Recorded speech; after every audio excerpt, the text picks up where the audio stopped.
Hi guys, ಎಲ್ಲರಿಗೂ ನಮಸ್ತೆ. ನಾನು Vikas, medical student from Shri Atal Bihari Vajpayee medical college. ಈ ವಿಡಿಯೋದಲ್ಲಿ ಒಂದು ಒಳ್ಳೆ ಇನ್ಫಾರ್ಮೇಷನ್ ತಂದಿದ್ದೀನಿ. ಲಾಸ್ಟ್ ವಿಡಿಯೋದಲ್ಲಿ ಹೇಳಿದ ಹಾಗೆ ನನಗೆ ಒಂದು ಡಾಕ್ಯುಮೆಂಟ್ ಸಿಕ್ಕಿದೆ, ಅಂದರೆ ನಾನು ಶೇರ್ ಮಾಡಿಸ್ಕೊಂಡಿದ್ದೀನಿ ಪೇ ಮಾಡಿ. ಆ ಡಾಕ್ಯುಮೆಂಟಲ್ಲಿ ಏನಂದರೆ ಮಾಕ್ ಅಲಾಟ್ಮೆಂಟ್ ಮತ್ತು ಫಸ್ಟ್ ರೌಂಡ್ MCC ಅಲಾಟ್ಮೆಂಟ್ ಎರಡೂ ಕಡೆ ಯಾರ್ಯಾರಿಗೆ ಅಲಾಟ್ ಆಗಿದೆ, ಟಾಪರ್ಸಿಂದ ಹಿಡಿದು ಬಾಟಮ್ವರೆಗೂ. ಇದರಲ್ಲಿ not only toppers, even 22 lakhs seats ಮತ್ತು ಇದೆಲ್ಲ ಬರುತ್ತಲ್ಲ ಪೇಮೆಂಟ್ ಸೀಟ್ಸು, ಅದೆಲ್ಲ ಲಿಸ್ಟ್ ಇದೆ.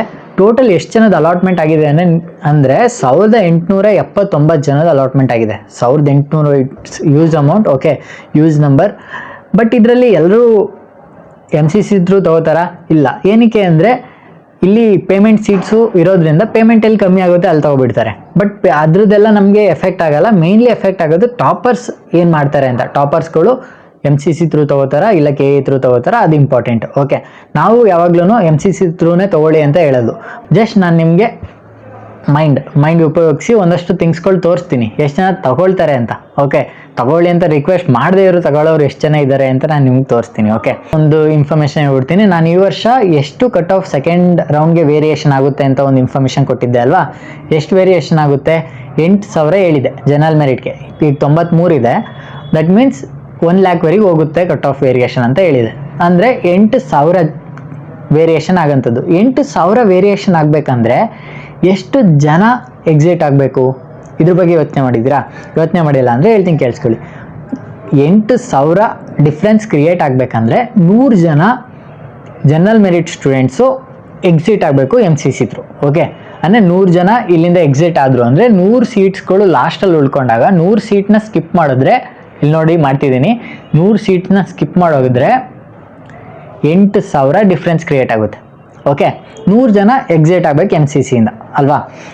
ಇಲ್ಲಿ ಏನಂದರೆ ಈಗ ಲಿಸ್ಟ್ ಪ್ರೆಸೆಂಟ್ ಮಾಡ್ತಿದ್ದೀನಿ ನೋಡ್ಕೊಳ್ಳಿ. ಓಕೆ, ಇದರಲ್ಲಿ ಟಾಪರ್ಸ್ಗಳು BMC ಅಲಾಟ್ಮೆಂಟ್ ಆಗಿರುತ್ತೆ, KE ಕೌನ್ಸಿಲಿಂಗ್ ಪಾರ್ಟಿಸಿಪೇಟ್ ಮಾಡಿರೋದ್ರಿಂದ. ಇನ್ನು ಮಿಕ್ಕಿದ್ದು ಏನು MCC ಪಾರ್ಟಿಸಿಪೇಟಿಂದ ಏಮ್ಸ್ ಡೆಲ್ಲಿ, ಜಿಪ್ಮರು ಮತ್ತು ಸುಮಾರು ಏಮ್ಸ್ಗಳು, ಅದರ್ ದ್ಯಾನ್ ಏಮ್ಸ್ ಡೆಲ್ಲಿ ತುಂಬ ಏಮ್ಸ್ಗಳಿದೆ ಅಲ್ಲ ಅದು, ಮತ್ತು BHU.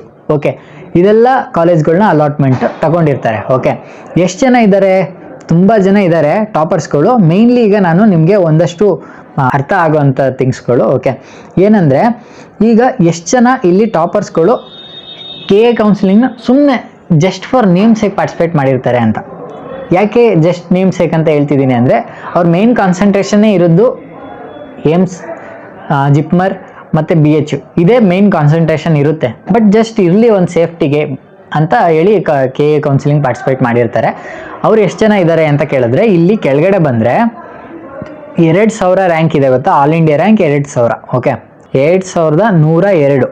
ಓಕೆ, ಇಲ್ಲಿವರೆಗೆ ಸ್ಟೂಡೆಂಟ್ಸ್ಗಳು ಸುಮ್ಮನೆ ಇರಲಿ ಅಂತ KE ಪಾರ್ಟಿಸಿಪೇಟ್ ಮಾಡಿರೋಂಥವ್ರು ಅಂತ ಇಟ್ಕೊಳ್ಳಿ. ಓಕೆ, ಏನಕ್ಕೆ ಅಂದರೆ ಇಲ್ಲೆಲ್ಲ ಮೇಲ್ಗಡೆ ಇರೋಂಥ ಕಾಲೇಜಸ್ಗಳು ನೋಡಿದ್ರೆ ನೀವು ಬರೀ ಏಮ್ಸು, KGMC, ಪಾಂಡಿಚೇರಿ ಮತ್ತು BHU ಇದಿಷ್ಟೇ ಕಾಲೇಜಸ್ ಇದೆ. ಜೊತೆಲಿ ಇಲ್ಲಿ ಮಧ್ಯದಲ್ಲಿ BMC ತಗೊಂಡಿರ್ತಾರೆ. ಓಕೆ, BMC ಇದೆ, ಅವರೆಲ್ಲ BMCಗೆ ಜಾಯ್ನ್ ಆಗ್ತಾರೆ, ಏನೋ ತಲೆಗೆಡ್ಸ್ಕೊಳ್ಳೋಕೆ ಹೋಗ್ಬಿಡಿ. ಓಕೆ, BMCಗೆ ಅವರು MCC ಪಾರ್ಟಿಸಿಪೇಟ್ ಮಾಡಿದ್ದಾರೆ ಅಂದರೆ MCCಯಿಂದನೇ BMCಗೆ ಜಾಯ್ನ್ ಆಗ್ತಾರೆ. ಎಷ್ಟು ಜನ ಇದ್ದಾರೆ ಇಷ್ಟು ಇಲ್ಲಿವರೆಗೆ 2,000 ರ್ಯಾಂಕ್ ಒಳಗೆ ಎಷ್ಟು ಜನ ಇದ್ದಾರೆ ಅಂತ ನೀವು ಕೌಂಟ್ ಮಾಡಿದ್ರೆ, ಇಲ್ಲಿ ನೀವು ಕೌಂಟ್ ಮಾಡ್ಬೋದು. ನಾನು ಕೌಂಟ್ ಮಾಡಿದ್ದೀನಿ, 87 ಜನ ಇದ್ದಾರೆ. ಈಗ ನಾವು ಎಷ್ಟು ಜನ ಎಕ್ಸಿಟ್ ಆಗ್ತಾರೆ ಅಂತ ಹೇಳಿದ್ದೀವಿ? 87 ಜನ ಇಲ್ಲಿ ಮೇನ್ಲಿ ಅವರು MCC ಥ್ರೂನೇ ಸೀಟ್ ತಗೊಳ್ಳೋಕ್ಕೆ ಅಂತ ಬಂದಿರೋಂಥವ್ರು. ದಟ್ ಮೀನ್ಸ್ ಅಟ್ಲೀಸ್ಟ್ 80ರಿಂದ 82 ಜನ ಪಕ್ಕಾ ಸೀಟ್ನ MCC ಥ್ರೂ ತಗೊಬಿಡ್ತಾರೆ. ನಾವೇನು ಹೇಳೋದೇ ಬೇಕಾಗಿಲ್ಲ, ಅವ್ರಿಗೆ ರಿಕ್ವೆಸ್ಟ್ ಮಾಡೋದು ಬೇಕಾಗಿಲ್ಲ. ಗೈಸ್, ನೀವು ವಿಶಾಲವಾದ ಹೃದಯ ಇದೆ ನಿಮಗೆ, ನೀವು MCC ಥ್ರೂ ತಗೊಳ್ಳಿ, ಅವ್ರಿಗೆ ಮ್ಯಾಟ್ರೇ ಆಗಲ್ಲ. ಯಾಕೆಂದರೆ ಅವರು MCC ಥ್ರೂ ತೊಗೊಳಕ್ಕೆ ಪಾರ್ಟಿಸಿಪೇಟ್ ಮಾಡ್ತಿರೋಂಥದ್ದು. ಓಕೆ, 80 ಜನ ಆಗೋಗೈತೆ. ಈಗ 80 ಜನ, 82, 83 ಜನ ಆಗೋಗೈತೆ. ನಮ್ಗೆ ಇನ್ನೆಷ್ಟು ರಿಕ್ವೈರ್ಮೆಂಟ್ ಇದೆ? 17 ರಿಕ್ವೈರ್ಮೆಂಟ್ ಇದೆ 8,000 ಡಿಫ್ರೆನ್ಸ್ ಕ್ರಿಯೇಟ್ ಆಗೋಕ್ಕೆ. ಎಷ್ಟು? 17 ಡಿಫ್ರೆನ್ಸ್ ಕ್ರಿಯೇಟ್ ಆಗೋಕ್ಕೆ. ಇಲ್ಲಿ ನೋಡಿ, 2,000ದಿಂದ ಕೆಳಗಡೆ ಬನ್ನಿ. ಓಕೆ, 2,102 ಇದೆ ಅಲ್ಲ, ಅದ್ರ ಕೆಳಗಡೆ ಬನ್ನಿ. ಇಲ್ಲಿ ಮೇಯ್ನ್ಲಿ ಕಾನ್ಸಂಟ್ರೇಟೆಡ್ ಇರೋಂಥದ್ದು ಸ್ಟೂಡೆಂಟ್ಸ್ಗಳು ಏನಂದರೆ ಎರಡೂ ಕಡೆ ಸೇಮ್ ಕಾಲೇಜಸ್ನ ತಗೊಂಡಿರೋಂಥ ಚಾನ್ಸಸ್ಸು. ಓಕೆ, ಏನಂದರೆ ಈಗ ಇಲ್ಲೂ BMC ತಗೊಳ್ಳೋದು, ಅಲ್ಲೂ BMC ತಗೊಳ್ಳೋದು, ಎರಡು ಕಡೆನೂ BMC ಅಲಾಟ್ಮೆಂಟ್ ಆಗಿರುತ್ತೆ. ಓಕೆ, ಇಂಥ ಸ್ಟೂಡೆಂಟ್ಸ್ಗೆ ಮೇಯ್ನ್ಲಿ ನಾವು ಎಷ್ಟು ಜನ ಇದ್ದಾರೆ ಅಂತ ಕೌಂಟ್ ಮಾಡಿದ್ರೆ ಇಲ್ಲಿಂದ 4,000 ರ್ಯಾಂಕಿಂಗ್ವರೆಗೆ ಬನ್ನಿ. ಓಕೆ, 4,000 ರ್ಯಾಂಕಿಂಗ್ವರೆಗೆ ಬಂದರೆ ನಿಮಗೆ 87 ಅಂದರೆ ನಾನು ಲೆಕ್ಕ ಹಾಕಿದ್ದೀನಿ, ಇದು ಕೌಂಟ್ ಮಾಡಿದ್ದೀನಿ, ನೀವು ಒಂದ್ಸರಿ ಕೌಂಟ್ ಮಾಡ್ಕೊಳ್ಳಿ. ಓಕೆ, ಎಷ್ಟು ಜನ ಇದ್ದಾರೆ ಅಂದರೆ 90 ಅಂದರೆ 60 ಜನ ಇದ್ದಾರೆ. ಓಕೆ, 150 ಸೀಟ್ಸ್ ಇದೆ ಇಲ್ಲಿ 4000 ಒಳಗಡೆ. ಇದರಲ್ಲಿ ಟೋಟಲ್ಲು ಎಷ್ಟು, ಇನ್ನು 60 ಸೀಟ್ಸ್ ಮಿಕ್ಕಿದೆ ಅಂತ ಇಟ್ಕೊಳ್ಳಿ. ಓಕೆ, 60 ಸೀಟ್ಸಲ್ಲಿ ಇಲ್ಲಿ ನಾವು ಮೈನ್ಲಿ ರಿಕ್ವೆಸ್ಟ್ ಮಾಡಬೇಕು ಸ್ಟೂಡೆಂಟ್ಸ್ಗೆ. ಓಕೆ, ಏನು ರಿಕ್ವೆಸ್ಟು, ಪ್ಲೀಸ್ ಯಾವ ಕಾಲೇಜ್ ತೊಗೋಬೇಕಂತ ಇದ್ದೀರಾ ಆ ಕಾಲೇಜ್ ನಿಮ್ಗೆ ಅಲಾಟ್ ಆಯ್ತಾ, 2 ಕಡೆ ಸೇಮ್ ಅಲಾಟ್ಮೆಂಟ್ ಆಯಿತಾ, ಪ್ಲೀಸ್ ನೀವು MCC ಥ್ರೂ ತೊಗೊಳ್ಳಿ. ಓಕೆ, ಒಂದು ಏನು ಮಿಸ್ಗೈಡ್ ಅಂತ ಹೇಳ್ತಿದ್ದೀರಲ್ಲ, ಏನು SSP ಸ್ಕಾಲರ್ಶಿಪ್ನ ಮಧ್ಯಕ್ಕೆ ತರ್ತಿದ್ವಲ್ಲ, SSP ಸ್ಕಾಲರ್ಶಿಪ್ ಒಂದು ಸ್ವಲ್ಪ ತಲೆಯಲ್ಲಿ ಇಟ್ಕೊಂಡು ಡಿಸಿಷನ್ ತಗೊಳ್ಳಿ ಅಂತ. ಇಲ್ಲಿ 60 ಜನದಲ್ಲಿ ಬಡವರು ಒಂದಷ್ಟು ಜನ ಇದ್ದಾರೆ ಅಂದ್ಕೊಳ್ಳಿ. ಓಕೆ, ನಮ್ಮ ಥರ ಬಡವರು ಇದ್ದಾರೆ, they need seat through KE only, ಆ ರೀತಿ ಇರ್ತಾರೆ. ಯಾಕೆಂದರೆ SSP ಸ್ಕಾಲರ್ಶಿಪ್ ಬೇಕು ನಮಗೂ ಅಲಾಟ್ಮೆಂಟು MCC ಥ್ರೂನೂ ಆಗಿತ್ತು, KE ಥ್ರೂನೂ ಅಲಾಟ್ ಆಗಿತ್ತು. ನನ್ನ BMC ಸೀನಿಯರು ಕಾಲ್ ಮಾಡಿ ಕೇಳಿದಾಗ ನಾನು KE ಥ್ರೂ ತೊಗೊಳ್ಳ, ಕಾಲೇಜಿ MCC ಥ್ರೂ ತೊಗೊಳ್ಳ, ಬ್ರೋ MCC ಥ್ರೂ ತೊಗೋ ಅಂತ ಯಾರು ಹೇಳಿಲ್ಲ. ಓಕೆ, ಏನಕ್ಕೆ ಹೇಳಿ, KE ಥ್ರೂ ಬಾ, SSP ಸ್ಕಾಲರ್ಶಿಪ್ ಸಿಗುತ್ತೆ, ನಿಮಗೆ ವರ್ಕೌಟ್ ಆಗುತ್ತೆ. ಇಲ್ಲ ವರ್ಕೌಟ್ ಆಗಲ್ಲ, ಏನಕ್ಕೆ ಹೇಳು, ಏನಕ್ಕೆ ವರ್ಕೌಟ್ ಆಗಲ್ಲ, ನೀನು ಫೀಸೇ ಕಟ್ಟೋಕ್ಕಾಗಲಿಲ್ಲ ಅಂದರೆ ಹೆಂಗೆ ವರ್ಕೌಟ್ ಆಗುತ್ತೆ, ಫೀಸ್ ಕಟ್ಟೋಕ್ಕಾಗದೆ ತಾನೆ. ಈಗ ಮನೆ ಕಡೆ ಎಷ್ಟು ಕಷ್ಟ ಐತೆ, ನಾನು SSP ಸ್ಕಾಲರ್ಶಿಪ್ ಡಿಪೆಂಡೆಂಟು, ನನಗೆ SSP ಸ್ಕಾಲರ್ಶಿಪ್ ಬೇಕು, ನನ್ನ ಇನ್ಕಮು 1 ಲ್ಯಾಕಿಂದ ಒಳಗಡೆ ಐತೆ, ನಾನು KE ಥ್ರೂ ತೊಗೊಂಡೆ, ನನಗೆ ಅಲಾಟ್ಮೆಂಟ್ 2 ಕಡೆನೂ ಇದೇ ಅಲಾಟ್ಮೆಂಟ್ ಆಗಿತ್ತು, ಬಟ್ ನಾನು ಇದೇ ತೊಗೊಂಡಿದ್ದು KE ಥ್ರೂ. ಈ ರೀತಿ ನಂತರ ಒಂದು 10 ಜನ ಇದ್ದಾರೆ ಅಂತ ಇಟ್ಕೊಳ್ಳಿ.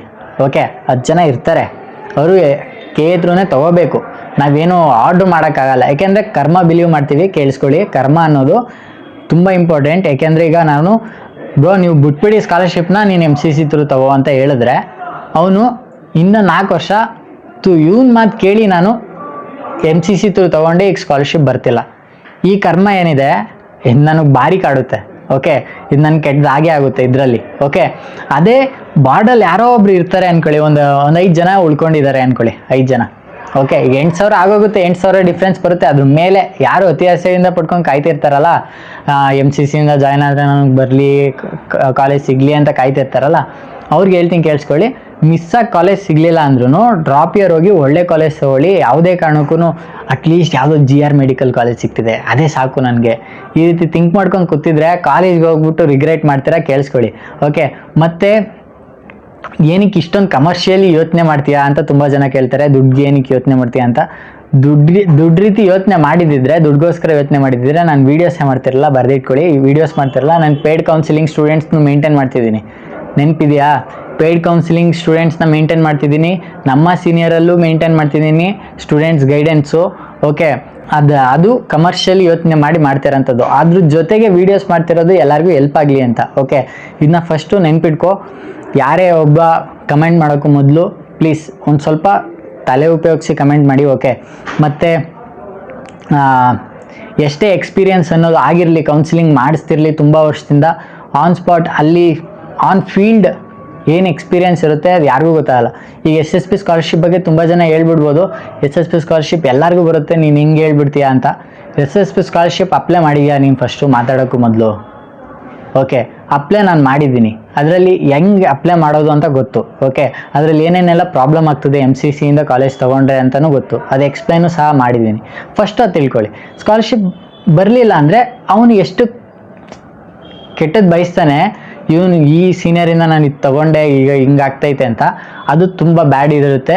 ಬೇಕಿದ್ರೆ ಇವ್ರು ಬೇಕಾದ್ರೆ ಅಲ್ಲಿ ಒಳ್ಳೆ ಕಾಲೇಜ್ ತೊಗೊಳ್ಳಿ, ಇವ್ರದ್ದು ಖರ್ಚು ನಮಗೆ ತಟ್ಟೋದು ಇಲ್ಲ. ಓಕೆ, ಏನಕ್ಕೆ ಹೇಳಿ, ಹಾರ್ಡ್ ವರ್ಕ್ ಮಾಡಿಲ್ಲ, ಬಂದಿಲ್ಲ ಅಷ್ಟೇ. ಅವರು ಲಕ್ಗೋಸ್ಕರ ವೆಯ್ಟ್ ಮಾಡ್ತಿದ್ದಾರೆ, ಮಿಸ್ಸಾಗಿ ಯಾರು ಹೋದ್ರೆ ನಾನು ಕಾಲೇಜ್ ಸಿಗಲಿ ಅಂತ. ಈ ಲಕ್ಕಿಂದ ಆಟ ಆಡೋಕ್ಕಾಗಲ್ಲ. ಓಕೆ, ಫಸ್ಟ್ ಆಫ್ ಆಲ್ ಈ ರೀತಿ ಕೇಳ್ಕೊಳ್ಳೋದು, ಇದು ರಿಕ್ವೆಸ್ಟು, ಆರ್ಡರ್ ಅಲ್ಲ. ಸ್ಟೂಡೆಂಟ್ಸ್ಗೆ ರಿಕ್ವೆಸ್ಟ್ ಮಾಡದೇ ಇರೋಂಥದ್ದು ಆರ್ಡರ್ ಅಲ್ಲ. ಆ ರಿಕ್ವೆಸ್ಟು ಅವ್ರಿಗೆ ಲೈಕ್ ಅವರು ಒಪ್ಕೊಂಡ್ರೆ ಅದು ತಗೊಳ್ಳೋಂಥದ್ದು. ಓಕೆ, MBBS ಮಾಡ್ತಿದ್ದೀರಾ, ಯಾರಿಗಾದ್ರೂ ಒಬ್ರಿಗೆ ಸಹಾಯ ಮಾಡೋದನ್ನ ಕಲೀರಿ. ಏನಕ್ಕೆ ಹೀಗೆ ದುಡ್ಡಿಂದೆ ಹೋಗ್ತೀರಾ SSP ಸ್ಕಾಲರ್ಶಿಪ್ ಅದು ಇದು ಅಂತ. ಹಾಗೆಲ್ಲ ನಾವು MBBS ಮಾಡ್ತಿರೋದು ಸ್ವಾಮೀಜಿಗಳಲ್ಲ. ನಮ್ಮ ಲೈಫ್ನ ಹಾಳು ಮಾಡ್ಕೊಂಡು ಯಾರಿಗೋ ಲೈಕ್ ನಮ್ಮ ಲೈಫ ಫುಲ್ ತ್ಯಾಗ ಮಾಡಿಬಿಟ್ಟು ನಾವು ಯಾರಿಗೋ ಸಹಾಯ ಮಾಡೋಂಥದ್ದೇನು ದೊಡ್ಡ ಕೆಲಸ ಏನಲ್ಲ ಇದು. ಓಕೆ, ನಾವು MBBS ಮಾಡ್ತಿರೋದು ಬೇರೆಯವ್ರಿಗೆ ಹೆಲ್ಪ್ ಮಾಡೋಕ್ಕೆ ಅಂತಲೇ ಮಾಡ್ತಿರೋಂಥದ್ದು. ಓಕೆ, ಸ್ವಾಮೀಜಿಗಳಾಗಿ ನಮ್ಮ ಲೈಫ್ನ ತ್ಯಾಗ ಮಾಡ್ಬಿಟ್ಟು ನಾವು ಮಾಡ್ಬೇಕಂತೇನಿಲ್ಲ. ನಮಗೆ ಫಸ್ಟ್ ಏನು ನಮ್ಮ ಲೈಫ್ ಸ್ಟೇಬಲ್ ಆಯ್ತಾ, ಅದಾದಮೇಲೆ ಕೆಲಸ. ಓಕೆ. ನಮ್ಮ ಲೈಫೇ ಸ್ಟೇಬಲ್ ಇಲ್ಲ ಅಂದರೆ ಏನು ಹೆಲ್ಪ್ ಮಾಡ್ಬೇಕಂತೇನಿಲ್ಲ. MBBS ಅಲ್ಲ ಅಂದರೆ ಇನ್ನೊಂದು ಜಾಬ್ ಇರುತ್ತೆ. ಓಕೆ. MBBS ಮಾಡ್ತಿರೋರೆಲ್ಲ ಹಿಂಗೆ ಫುಲ್ಲು ಎಲ್ಲ ತ್ಯಾಗ ಮಾಡಿಕೊಂಡು ಅವ್ರದ್ದೇ ಲೈಫ್ ಹಾಳು ಮಾಡಿಕೊಂಡು ಯಾರೂ ಮಾಡಲ್ಲ. ಓಕೆ, ಫಸ್ಟ್ ಅದು ತಲೆಯಲ್ಲಿ ಇಟ್ಕೊಳ್ಳಿ. ಓಕೆ, ನೆಕ್ಸ್ಟು ಇಲ್ಲಿ 60 ಜನದೇನು ಹೇಳಿದ್ದೀನಲ್ವಾ, 60 ಜನದಲ್ಲಿ 10 ಜನ ಬಡವರಿದ್ದಾರೆ, ಅವ್ರಿಗೆ SSP ಸ್ಕಾಲರ್ಶಿಪ್ ರಿಕ್ವೈರ್ಮೆಂಟ್ ಇದೆ, ಬಂದೇ ಬರ್ತಾರೆ. ಇನ್ನು 50 ಜನ ಏನು ಮಾಡ್ತಾರೆ, ಇವ್ರಿಗೆ ರಿಕ್ವೆಸ್ಟು. ಓಕೆ, ಇವ್ರಿಗೆ ಮೇನ್ಲಿ ನಾನು ರಿಕ್ವೆಸ್ಟ್ ಮಾಡ್ತಿರೋಂಥದ್ದು, ಪ್ಲೀಸ್ MCC ಥ್ರೂನೇ ಕಾಲೇಜ್ ತೊಗೊಳ್ಳಿ. ಯಾವುದೇ ರೀತಿ ಪ್ರಾಬ್ಲಮ್ ಆಗಲ್ಲ MCC ಥ್ರೂ ಕಾಲೇಜ್ ತೊಗೊಂಡ್ರೆ. ಓಕೆ, ನಿಮಗೆ ಬಾಂಡ್ಸು ಅಷ್ಟೇ, ಬಾಂಡ್ಸ್ ಬಗ್ಗೆ ಏನಾದರೂ ನೆಗೆಟಿವಿಟಿ ಇದ್ದರೆ ಅದನ್ನೂ ತಲೆಯನ್ನು ತೆಗೆದಾಕಿ ಬಾಂಡ್ಸ್ ಎಲ್ಲರೂ ಮಾಡಬೇಕು. ಓಕೆ, KA ಥ್ರೂ ತೊಗೊಂಡ್ರು ಮಾಡಬೇಕು, MCC ಥ್ರೂ ತೊಗೊಂಡ್ರು ಮಾಡಬೇಕು. ಡಾಕ್ಯುಮೆಂಟ್ಸಲ್ಲೂ ಎಲ್ಲ same. Okay, documents MCC through ತೊಗೊಂಡು ಅದೇ, KA ಥ್ರೂನು ತೊಗೊಂಡು ಅದೇ. ಓಕೆ, ಮತ್ತು ಏನು ಚೇಂಜಸ್ಸೇ ಇಲ್ಲ. ಓಕೆ, ನೀನು ಆಲ್ ಇಂಡಿಯಾ ಕೋಟಾದಿಂದ ಬಂದಿದೆಯಾ ಅದು ಇದು ಏನೂ ಬರಲ್ಲ, ಜಸ್ಟ್ ಯುವರ್ ಎ ಸ್ಟೂಡೆಂಟ್ ಅಷ್ಟೇ ಅಲ್ಲಿಗೆ ಬಂದಮೇಲೆ. ಸೊ MCC ಥ್ರೂ ಕಾಲೇಜ್ ತೊಗೊಳ್ಳಿ, ಸೊ ದಟ್ ಇನ್ನು ಮಿಕ್ಕಿದವ್ರಿಗೆ ಹೆಲ್ಪ್ ಆಗಲಿ ಅಂತ. ಈಗ 50 ಜನ ಇದ್ದಾರೆ, ನಮಗೀಗ ಟಾರ್ಗೆಟ್ ಎಷ್ಟು, 20 ಜನ. 50 ಜನದಲ್ಲಿ 20 ಜನ ಅಷ್ಟೇ ತೊಗೋಬೇಕು. ಈಗ 50ಕ್ಕೆ 50 ಜನ ತೊಗೊಂಡ್ರು ಅಂದ್ಕೊಳ್ಳಿ, ಆಗ 100 ಜನ ತೊಗೊಂಡ್ರೆ 8,000 ಡಿಫ್ರೆನ್ಸ್ ಕ್ರಿಯೇಟ್ ಆಗುತ್ತೆ. ಇದು ನಾರ್ಮಲ್, ಪ್ರತಿ ವರ್ಷ ಆಗೋಂಥದ್ದು. ಅದ್ರ ಮೇಲೆ ಆಗೋಂಥ ಚಾನ್ಸಸ್ ಕ್ರಿಯೇಟ್ ಆಗಿದೆ ಅಂತ ಈ ವರ್ಷ. Okay, so cut off may be 8,000 ಮೇಲೆ ಹೋಗ್ಬೋದು. It depends on the students, ಹೇಗೆ ವರ್ಕೌಟ್ ಆಗುತ್ತೆ, ಸ್ಟೂಡೆಂಟ್ಸ್ಗಳು ಹೇಗೆ ಮಾಡ್ತಾರೆ ಅನ್ನೋದ್ರ ಮೇಲೆ ಡಿಪೆಂಡು. ಓಕೆ, ಇಲ್ಲಿ ಬಡವ್ರು ಇದ್ದಾರಾ ಜಾಸ್ತಿ, ಇಲ್ಲ ರಿಚ್ ಅವ್ರು ಇದ್ದಾರಾ, ಅದ್ರ ಮೇಲೆ ಡಿಪೆಂಡ್ ಆಗುತ್ತೆ. ಓಕೆ, ನಾವು ಯಾವುದೇ ರೀತಿ ಇಲ್ಲಿ ಜಸ್ಟ್ ಇಲ್ಲಿ ನೋಡಿಬಿಟ್ಟು ರ್ಯಾಂಕ್ ನೋಡಿಬಿಟ್ಟು ಇವ್ರು ಬಡವರ ಶ್ರೀಮಂತರ ಹೇಳಕ್ಕೆ ಬರಲ್ಲ. ಸೊ ಮತ್ತು ಇನ್ನು ಕೆಳಗಡೆ ಬಂದರೆ ತುಂಬ ಜನಕ್ಕೆ ಹೇಗೆ ಅಲಾಟ್ಮೆಂಟ್ ಆಗಿದೆ ಅಂದರೆ, KAದಿಂದ ಒಳ್ಳೆ ಕಾಲೇಜ್ ಅಲಾಟ್ಮೆಂಟ್ ಆಗಿದೆ, ಇಲ್ಲಿಂದ ಅಷ್ಟು ಚೆನ್ನಾಗಿರೋ ಕಾಲೇಜ್ಗಳು ಅಲಾಟ್ ಆಗಿಲ್ಲ. ಸೊ ಅವ್ರು ಏನು ಮಾಡ್ತಾರೆ ಅಂದರೆ KA ಥ್ರೂನೇ ತೊಗೊಳ್ತಾರೆ. ಅದು ಮ್ಯಾಟ್ರ್ ಆಗಲ್ಲ, ನಮ್ಗೆ 20 ಜನ ಬೇಕು. ಈಗ 50 ಜನದಲ್ಲಿ 20 ಜನ ತೊಗೊಂಡ್ರು ನಮ್ಗೆ 8,000 ವೇರಿಯೇಷನ್ ಪ್ರತಿ ವರ್ಷ ಏನಾಗುತ್ತೆ ಅದು ಆಗ್ಬಿಡುತ್ತೆ. ಅದ್ರ ಮೇಲೆ ಆಗಬೇಕು ಅಂದರೆ ಇಲ್ಲಿರೋರಿಗೆ, ನೀವು ಯಾರಾದರೂ ಗೊತ್ತಿದ್ದಾರೆ ಅಂದರೆ ಪ್ಲೀಸ್ ಅವ್ರಿಗೂ ಹೇಳಿ. ಓಕೆ, ಅವ್ರಿಗೂ ಪಾರ್ಟಿಸಿಪೇಟ್ ಮಾಡೋಕ್ಕೆ ಹೇಳಿ. ಓಕೆ, ವಿಡಿಯೋ ಇಷ್ಟ ಆಗಿದೆ ಅಂದರೆ ಲೈಕ್ ಮಾಡಿ, ಶೇರ್ ಮಾಡಿ, ಮತ್ತು ಸಬ್ಸ್ಕ್ರೈಬ್ ಮಾಡ್ಕೊಳ್ಳಿ. ಓಕೆ, ಇದರಿಂದ ಏನಾದರೂ ಒಂದು ಒಳ್ಳೇದಾಗುತ್ತೆ ಅನ್ನೋ ಭಾವದಲ್ಲಿ ವಿಡಿಯೋ ಮಾಡಿರೋಂಥದ್ದು. Okay, see you next video. Thank you for watching. Bye.